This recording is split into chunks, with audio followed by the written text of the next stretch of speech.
రుణమాఫీ చూసుకుంటున్నట్టయితే అంటే 100లో 13% రుణమాఫీ అయింది. దీనికి ప్రత్యక్ష సాక్షులు కూడా చాలామంది మన ముందుకు త్వరలో రాబోతున్నారు. ఎందుకంటే ఈ రుణమాఫీ అనేది పెద్ద పుట్టుకం. ఈ రుణమాఫీ ఇప్పుడు ఎందుకు ప్రపోజల్ పెట్టిరంటే త్వరలో రానున్న సర్పంచ్ ఎలక్షన్స్, స్థానిక సంస్థలు ఏవైతే ఎలక్షన్స్ ఉన్నాయో వాటి గురించమే ఇక మొత్తం ఏంటంటే జనాలను ఒక మభ్య పెట్టాలనే ఆలోచనతో అయితే వాళ్ళు ముందడుగు వేసుకున్నట్టు కూడా చెప్పచ్చు. ఇక రేవంత్ రెడ్డి అయితే ఒక నిరంకుశ పాలనకైతే నిదర్శన. ఇక ఎందుకంటే గతంలో చంద్రబాబు చేసిన పాలననే మళ్ళీ రేవంత్ రెడ్డి చేస్తుందని ఆ కాంగ్రెస్ పార్టీలో ఉన్న నాయకులే ప్రత్యక్షంగా చెప్పడం జరిగింది. కాంగ్రెస్ నాయకులకు కూడా చాలా మందికి రుణమాఫీ కాలేదని వాళ్ళే పాపం రోడ్ల మీద వాడు ఏడుతున్నారు. ఇంకొకటి రుణమాఫీ మాఫీ అయినా 2 విడతల్లో 1.5 లక్ష మాఫీ అని ప్రచారం. రుణమాఫీ కాలేదని రైతుల ధర్నా. కామారెడ్డి జిల్లాలో బ్యాంక్ ముట్టడి, పురుగుల మందు డబ్బాతో నిరసన. మంత్రి పొన్నంకు తగిలిన మాఫీ సెగలు, రేషన్ కార్డులు లేనోళ్ళ సంగతి ఏందని రైతుల ప్రశ్న. ఇప్పుడు అంతమంది ఏమన్నారు ఎలక్షన్లు ఏమన్నారు?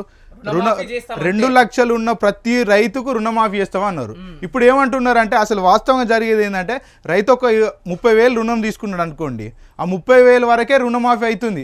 దానికి సంబంధించిన వడ్డీ ఇప్పుడు 30,000కు ఒక 10,000 వడ్డీ అవుతుంది అనుకోండి. ఏదైతే 2018 డిసెంబర్ లో తీసుకున్న రైతు ఒక ఎకరానికి దాదాపు 30,000 ఇస్తారు. నాకు తెలిసి 30,000 ఒక సాధారణ రైతుకి ఆ 30,000కి ఈ 2018 నుంచి ప్రస్తుతం 2023 డిసెంబర్ వరకు అయితే ఈ మధ్యలో మాఫీ చేస్తారు. కానీ ఆ 30,000కి ఎంత వడ్డీ పెరిగిందని వడ్డీ విషయాన్ని మాత్రం లేదు. ఇంకొక గైడ్ లైన్స్ ఏంటంటే వీళ్ళది ఏదైతే వడ్డీ ఉన్నా వడ్డీ కడితేనే రుణమాఫీ అవుతుందట.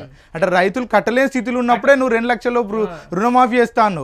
ఇప్పుడు చూసుకుంటున్నట్టయితే వడ్డీ మాఫీ అయింది, ఇక రుణమాఫీ చేసేందుకు మళ్ళీ వడ్డీకి వాళ్ళకి ఎప్పటికి రావాల్సిందే. ఇక ఏదైతే ఈ ఎఫెక్ట్ ఉంది కదా రుణమాఫీ ఎఫెక్ట్, నిజంగా స్థానిక సంస్థ ఎలక్షన్లు ఈ ఎఫెక్ట్ ప్రభుత్వం పై పడే అవకాశాలు ఉన్నాయని చెప్పి చాలా వరకు ప్రజలు అయితే అంటే గ్రామస్తులు ఏదైతే గ్రామాల్లో నివసించే ప్రజలు చాలా వరకు దీనిపైన అసంతృప్తిగానే ఉన్నారు.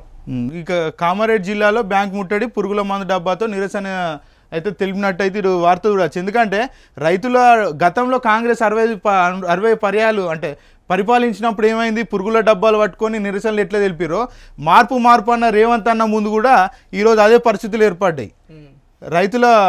రైతు ప్రభుత్వం అని ఈరోజు అయితే రైతుల నేటిగానోళ్ళని చేసారు.